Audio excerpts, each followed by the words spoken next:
तो आज हम लोग देखने वाले हैं, संडे को टेस्ट हुआ था 13 तारीख को, उसी का सॉल्यूशन आज हम लोग देखने वाले हैं। तो बिना समय गवाए चलिए स्टार्ट करते हैं। पहला क्वेश्चन था आपका कि 10 लगातार अभाज्य संख्याओं का माध्य निकालें। माध्य निकालना था 10 लगातार अभाज्य संख्या का। तो सबसे पहले तो आपको 10 लगातार अभाज्य संख्याएं लिख लेनी है। तो जो अभाज्य संख्याएं होती है वो एक और अपने आप को छोड़कर किसी से भी कटती नहीं है, उसको कहते हैं अभाज्य संख्या। अभाज्य संख्या 2 से स्टार्ट होता है, 2, 3, 5, 7, ये 29 तक। मात्र 10 ही पूछ रहा था, 10 लगातार लिखना था, तो इसलिए 29 तक लिखा गया है। माध्य बराबर फार्मूला होता है चर मानों का योग बटा चर मानों की संख्या। ये आपको फार्मूला अप्लाई कर देना था। और इसके बाद जितने भी चर मान हैं सबको जोड़ देंगे। और चर मानों की संख्या कितनी है, तो कहा था 10 को चर मान होना चाहिए, तो 10 से हम भागा दे दिए। तो इस तरह से आ गया इसका आंसर 12.9। तो आपको इसी तरह बनाने हैं। अब अगला क्वेश्चन था, दिया हुआ था कुछ चर मान और कह रहा था कि इसका माध्यक निकालें। तो माध्यक निकालने के लिए हम लोग क्या करते हैं, तो सबसे पहले जो चर मान दिया हुआ रहता है उस चर मान को बढ़ते क्रम या घटते क्रम में सजा लेते हैं। तो हमने इसको क्या कर लिया है, बढ़ते क्रम में सजा लिया है। तो लिखें चर मान को बढ़ते क्रम में सजाने पर, और इस तरह से सजा लिए हैं। तो जब बढ़ते क्रम में सजाएंगे तो छोटा से स्टार्ट करेंगे, तो हो गया 3, 8, 9, 12, 13, 15। अब जब माध्यक निकालते हैं तो देखते हैं बीच में कौन सा है। तो बीच में इसमें 2 गो आ रहा है। अगर जो बीच में 1 गो आता, जैसे ये टोटल संख्या कितनी है, 1, 2, 3, 4, 5, 6, 6 गो है। अगर जो 6 न रह करके 5 गो रहता तो बीच में 1 आता 9, तो 9 डायरेक्ट आंसर हो जाता है। लेकिन इसमें बीच में कितने आ रहे हैं, 2 संख्या बीच में आ रहा है। जो बीच में आता है वहीं इसका माध्यक कहलाता है, माध्यक या माध्यिका। अब 2 आ गया तो दोनों को जोड़ देंगे और 2 से भागा दे देंगे, माध्य निकाल लेंगे, जो आएगा वो आंसर हो जाएगा।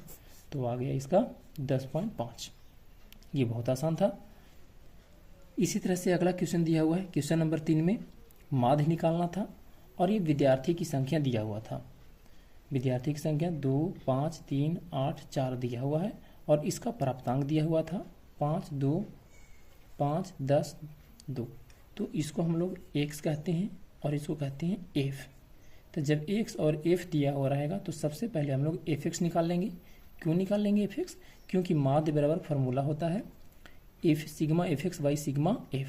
तो हमको fx की ज़रूरत है और f की भी ज़रूरत है, इसीलिए f तो दिया हुआ है, fx नहीं दिया हुआ था, तो fx हम लोग पहले निकाल लेंगे। fx का मतलब होता है f गुना x। तो 5 दूना 10, 5 दूना 10, 5 दिया 15, 10 अठे 80, 4 दूना 8। इस तरह से गुना करके हम लोग निकाल लिए। अब इसका फार्मूला अप्लाई किए, माध्य equal to sigma fx by sigma f। fx देखिए ध्यान से, ये जो fx लिखा हुआ है तो fx कहाँ है, तो यहाँ है fx। सिग्मा का मतलब होता है कुल योग। तो fx इतने सारे हैं तो सबको हम लोग क्या कर लेंगे, जोड़ लेंगे, ऐड कर लेंगे सबको। और नीचे में लिखा हुआ है सिग्मा f, तो f कहाँ है, f यहाँ है। तो f वाला सारे को हम लोग क्या कर लेंगे, जोड़ लेंगे। देखिए 5, 2, 5, 5, 2, 5, 10, 2, 10। इस तरह से जोड़ करके जब भागा देंगे तो आपका आ जाएगा 5.12। इस तरह हो गया इसका आंसर। अब चलिए हम लोग अगला क्वेश्चन देखते हैं। क्वेश्चन नंबर 4 में 3 सवाल था। एक में माध्य निकालना था, एक में माध्यिका निकालना था और एक में बहुलक निकालना था। तो सबसे पहले हम लोग पहला क्वेश्चन देखेंगे, माध्य निकालें। तो माध्य कैसे निकालने के लिए क्या क्या चीज़ दिया हुआ था, तो ये जो ब्लैक पेन से लिखा हुआ है ये दिया हुआ था, वर्ग अंतराल दिया हुआ था और बारंबारता दिया हुआ था। वर्ग अंतराल दिया हुआ है और बारंबारता दिया हुआ है। माध्य इक्वल टू हम लोग फार्मूला क्या जानते हैं, तो माध्य इक्वल टू हम लोग फार्मूला जानते हैं sigma fx by sigma f। तो हम लोग को fx निकालना पड़ेगा, fx निकालने के लिए x निकालना पड़ेगा। अब बारंबारता f तो दिया हुआ है सारा का सारा, लेकिन क्या x दिया हुआ है, तो नहीं। x क्या होता है, तो वर्ग अंतराल का मध्य मान होता है। तो 0 और 10 के बीच में कितना आता है, 5। 10 और 20 के बीच में कितना आता है, 15। इसका निकालने का फार्मूला होता है कि दोनों को जोड़ करके और 2 से भागा देते हैं। लेकिन इस तरह से भी बनाना आसान होता है। और एक बार जब आप निकाल लेंगे 5 और 15, अब आप समझ गए होंगे कि दोनों के बीच का अंतराल कितना है, तो 10, तो 10 10 सब में जोड़ते जाएंगे। तो 5, 15, 25, 35, 45, इस तरह से ये सब क्या निकल गया, x निकल गया। जैसे ही आपका x निकल जाता है वैसे ही तुरंत हम लोग क्या निकाल लेंगे, fx। क्यों fx निकाल रहे हैं, क्योंकि फार्मूला में हमको ज़रूरत है, fx का ज़रूरत है। तो fx निकालने के लिए क्या करते हैं, तो पिछले क्वेश्चन में ही बताएं, इन लोग दोनों को गुना कर देंगे। तो 2 पचे 10, 3 15 तिया 45, इसी तरह से सबको जब गुना करेंगे तो इस तरह से इतना वैल्यू आ जाएगा। हम टोटल जोड़ करके लिख दिए हैं कि जब fx को जोड़ेंगे सबको तो कितना आएगा, 1790 आएगा।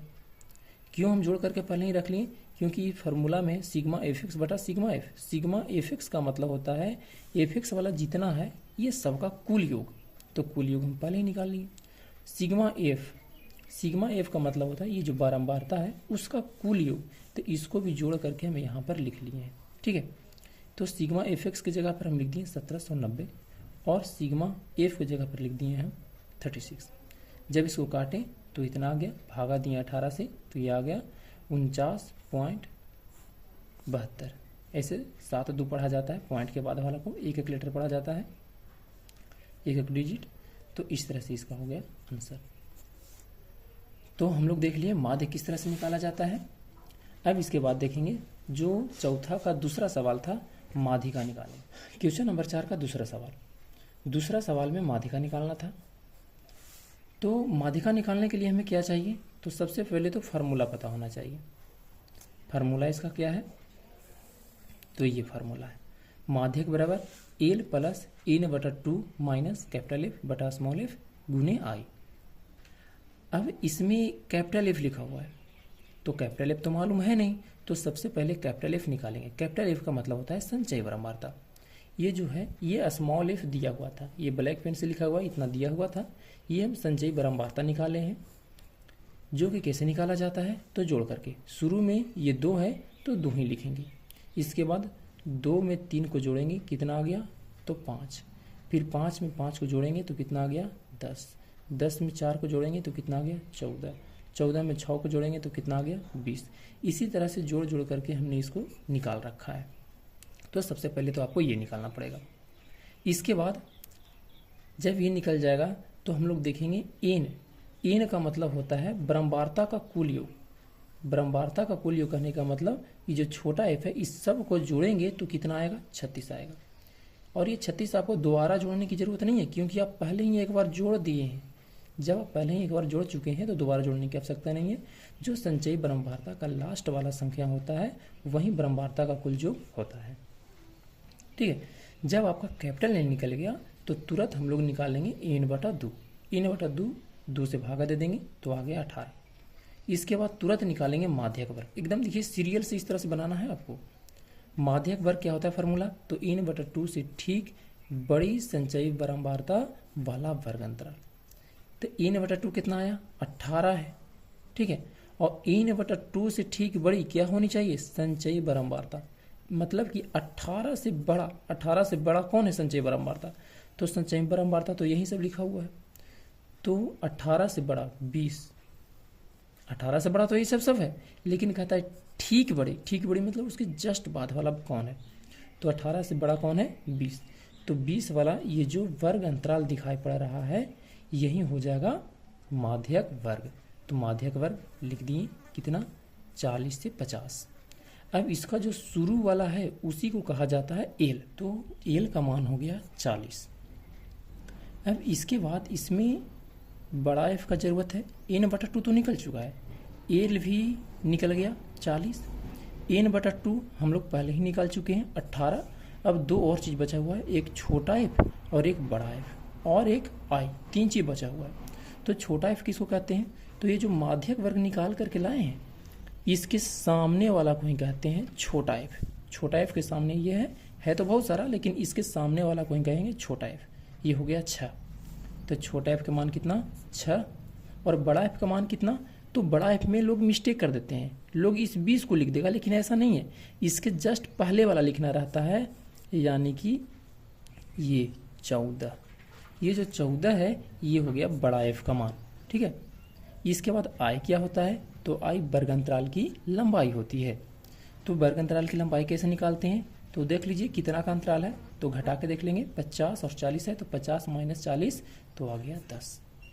अब आपको कुछ नहीं करना है, बस इसमें मान रख देना है। तो तो एल की जगह पर 40, n/2 की जगह पर 18, कैपिटल एफ की जगह पर 14 और स्मॉल एफ की जगह पर 6 गुने आई की जगह पर 10 सब दिया हुआ है, इसको लिख लेना है।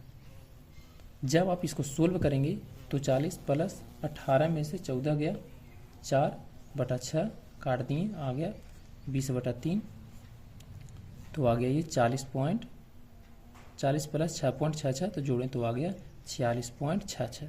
ये हो गया माध्यिका का आंसर। अब एक और प्रश्न रह गया है। क्वेश्चन नंबर 4 का तीसरा नंबर सवाल था, बहुलक निकाले। उसी आंकड़ा का बहुलक निकालना था, जो आंकड़ा दिया हुआ था उसी का। तो वर्गांतराल और बारंबारता, इसमें एक्स्ट्रा कुछ भी निकालने की जरूरत नहीं है, बस इसी में पहचान कर लेना है। इसमें सबसे पहले बहुलक वर्ग निकालना रहता है। ऐसे बहुलक का फार्मूला हम लोग जानते हैं, नॉर्मल वर्ग का, नॉर्मल जो बहुलक होता है उसका फार्मूला क्या होता है, तो जिसका बारंबारता अधिक होता है उसी वाला चर मान को कह देते हैं, लेकिन इसमें चर मान तो है नहीं, इसमें तो वर्ग अंतराल दे दिया है। तो सबसे अधिक बारंबारता किसका है, यही ना है, सबसे अधिक बारंबारता वाला 6, तो इसका वर्ग अंतराल कितना है, 40 अंतराल 50। तो इसी वर्ग अंतराल को हम लोग कहेंगे बहुलक वर्ग। अब जब बहुलक वर्ग आ गया 40 से 50, तो जो बहुलक आएगा ना वो इसी के अंतर में कोई आएगा, 40 से 50 के बीच में कोई आएगा। ठीक है, अब इसमें ध्यान से देखिए, एक्स्ट्रा हमको कुछ नहीं निकालना पड़ा है। जब हम लोग माध्य निकाल रहे थे तो माध्य में एक्स्ट्रा दो को निकालना पड़ा था। ध्यान, ये है माध्य, माध्य में एक्स्ट्रा 2 को निकालना पड़ा था, ये तो पहले से दिया हुआ था। वर्ग चिन्ह और ये एफ(x) 2 को निकालना पड़ा। जैसे ही हम लोग माध्य से माध्यक में पहुंचे तो माध्यक में मात्र ए को निकालना पड़ा, संचयी बारंबारता, बहुत आसान है। और जैसे ही हम लोग माध्यिका से पहुंचे बहुलक में, तो बहुलक में कुछ भी निकालने की आवश्यकता नहीं पड़ा। कहने का मतलब है कि जैसे जैसे आप आगे बढ़ते जाएंगे चीज़ें आसान होता जाएगा।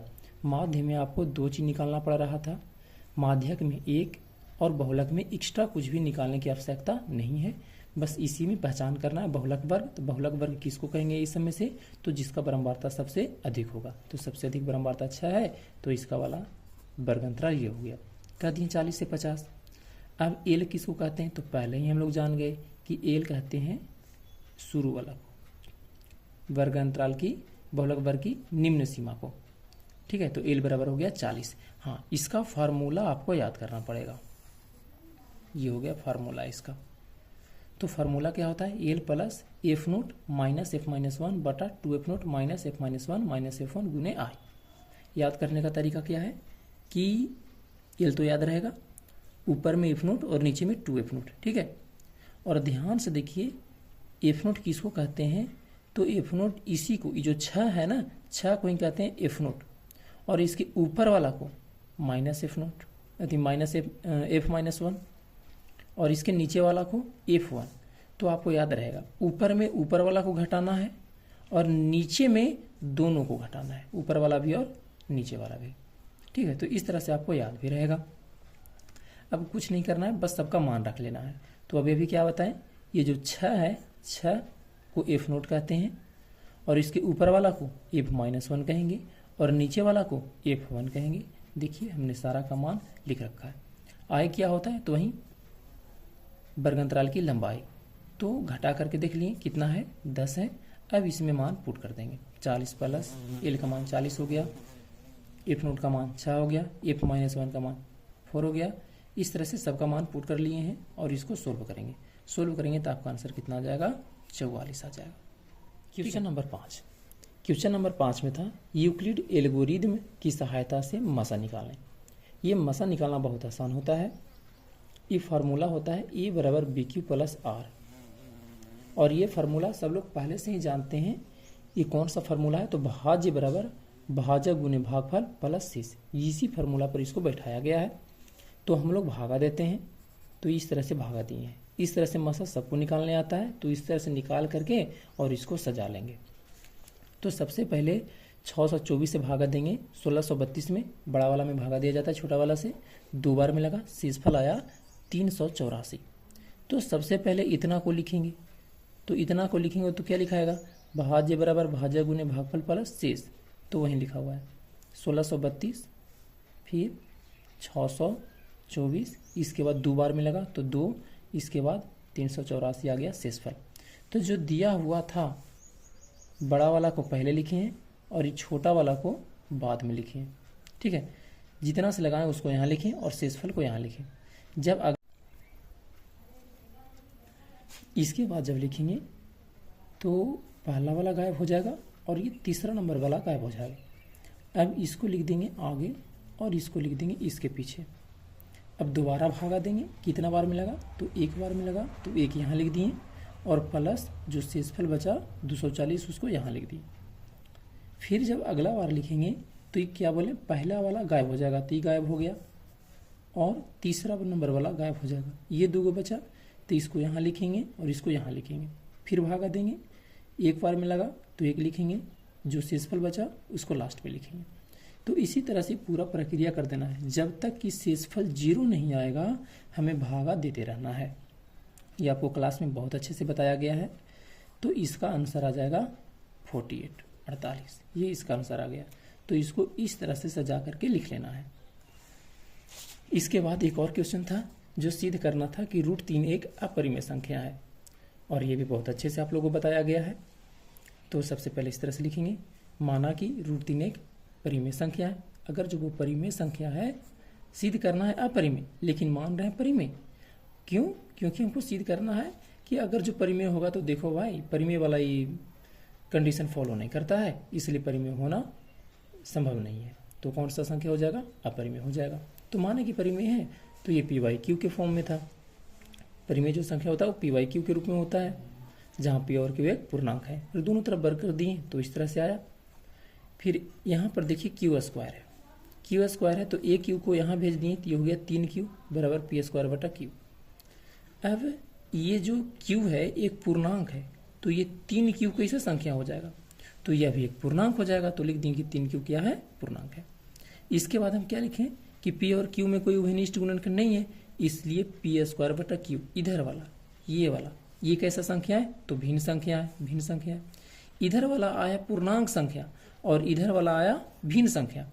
अब हम लोग समीकरण एक से क्या कहेंगे कि पूर्णांक संख्या बराबर भिन्न संख्या, पूर्णांक संख्या बराबर भिन्न संख्या, जो कि संभव नहीं है। अतः हमारी मान्यता क्या है? गलत है। इसलिए √3 एक अपरिमेय संख्या है। हमको इस तरह से बताने का क्या मतलब था? तो हम आपको इसीलिए बता रहे हैं ताकि आपको एग्जाम में लिखना कैसे है। अब आप लोग लिखिएगा तो बढ़िया से लिखिएगा। आप टेस्ट देते हो आप इस तरह से लिख देते हो कि कुछ पता ही नहीं चलता है कौन सा क्वेश्चन कहाँ बना हुआ है।